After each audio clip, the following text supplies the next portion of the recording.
경제학의 아버지라 불리는 애덤 스미스는 국부론에서 유명한 구절을 남겼습니다. 우리가 저녁을 먹을 수 있는 것은 푸주간 주인, 양조장 주인, 빵집 주인의 자비심 덕분이 아니라 자신의 이익을 추구하려는 그들의 욕구 때문이다. 그러면서 그들이 자기 이익을 추구하려는 것이지 타인의 행복과는 무관한 것처럼 이기심에 의해 움직이는 시장의 작동 원리를 보이지 않는 손이라고 명명했습니다.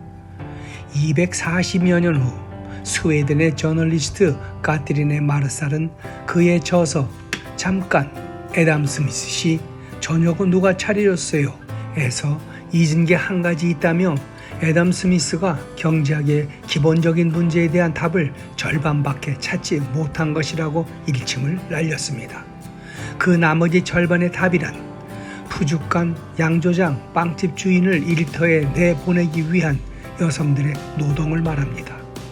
가족에 대한 사랑을 위해 일한 여성들의 노동, 이는 오랫동안 비가시적이고 늘 존재해 있는 인프라로 간주되어 있을 뿐 자본으로는 이어지지 않아 여성은 경제적 인간이 아니었던 겁니다. 하지만 자신의 이익을 추구하는 상인들에게도 그들의 어머니나 누이 같은 여성들의 보살핌이 있었을 것이고, 더구나 혼자 살았던 애덤 스미스가 저녁 식사를 할 수 있었던 것 또한 그의 어머니가 매일 저녁 식사를 할 수 있도록 보살폈듯이 이들이 종일 무임금 가사나 육아를 담당해야 했던 또 다른 보이지 않는 손의 역할도 있었다는 얘기입니다. 거창하게 대가들의 이야기만을 늘어놓을 것 같지도 없습니다.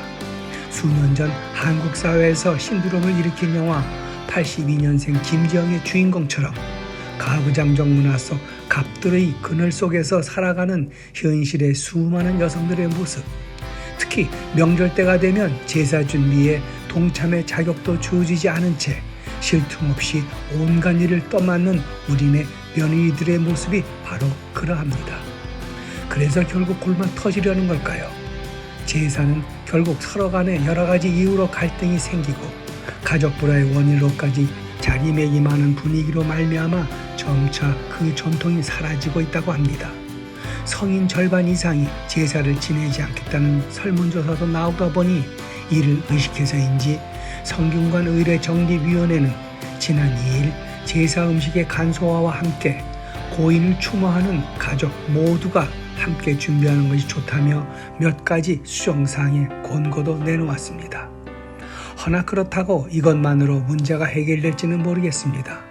2019년 기준 한국의 맞벌이 가구의 하루 평균 가사노동 시간은 여성이 3.5배가량 더 일하고 있고, 전업주부 경우 육아와 집안일 등 무급 가사노동을 시장 가치로 평가했을 때 여성들은 평생 남성들보다 약 91조 6천억 원어치나 더 일하고 있다는 분석도 나왔습니다.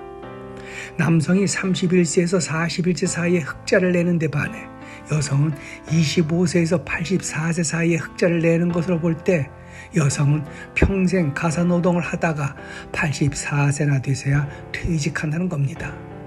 그렇게 볼 때 마르살의 지적이 애덤 스미스의 또 다른 저서와 함께 그의 주장을 두루 아우르는 것과 다른 시각에서 본 일견일 뿐이라고 치부할 수 없는 것이 여성의 몫이 경제라는 수레를 굴러가게 해주는 한쪽 바퀴로 또 다른 보이지 않는 손이랄 수 있을 겁니다. 해서 마르살의 목소리가 더 비중 있게 다가옵니다. 남성 중심 시장 경제의 자리엔 여성이 없었고 이들은 언제나 남성의 그림자였을 뿐이라고 힐난하며 공짜 점심은 없다는 유명한 말에 한마디 덧붙인 일갈 말입니다. 그것은 공짜 돌보기는 없다입니다.